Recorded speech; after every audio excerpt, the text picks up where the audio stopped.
அனைவருக்கும் வணக்கம். அதாவது மகர ராசி, மகர லக்னத்தில பொறந்திருக்கீங்க அப்படின்னா, 2 தசைகள் உங்களுக்கு மிகப்பெரிய மேன்மை தரக்கூடிய தசைகள்.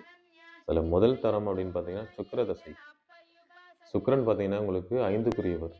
இந்த 5ஆம் அதிபதி உச்சமாகவோ, ஆட்சியாகவோ இருந்து தசை நடத்துமாயின் மிகப்பெரிய ஒரு அமைப்பு, ஒரு நல்ல அமைப்பு. அதே மாதிரி புதன் பார்த்தீங்கன்னா, 6ஆம் அதிபதி இருந்தாலும் அவர் உங்களுக்கு பாக்கியாதிபதியும் கூட.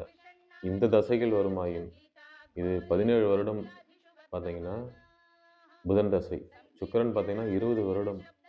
இது ஒரு 20 வயதில வருது அப்படின்னா, சுக்கிர தசை மிகப்பெரிய ஒரு யோகத்தை தரக்கூடிய ஒரு அமைப்பு. கண்டிப்பாக சுக்கிரன் கெட்டிருக்கக்கூடாது. பாவ கிரகங்களோட தொடர்பு இருக்கக்கூடாது. அப்ப இந்த தசைகள் வருமாயின் மிகப்பெரிய ஒரு யோக அமைப்பு.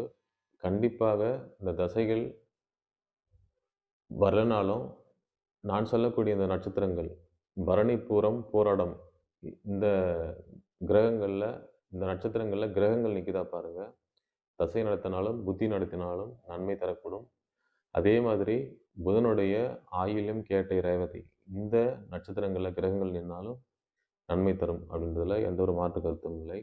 அதே மாதிரி இவர்களுக்கு வரக்கூடாத தசை அப்படின்னா, சூரிய தசை. அதே மாதிரி சந்திர தசை.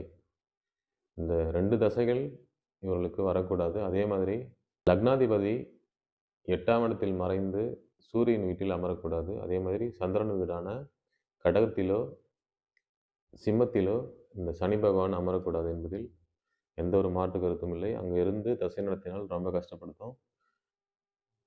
இந்த வீடியோ பிடித்திருந்தால் லைக் பண்ணுங்க, ஷேர் பண்ணுங்க, சப்ஸ்கிரைப் பண்ணுங்க. வாழ்த்துக்கள். வணக்கம்.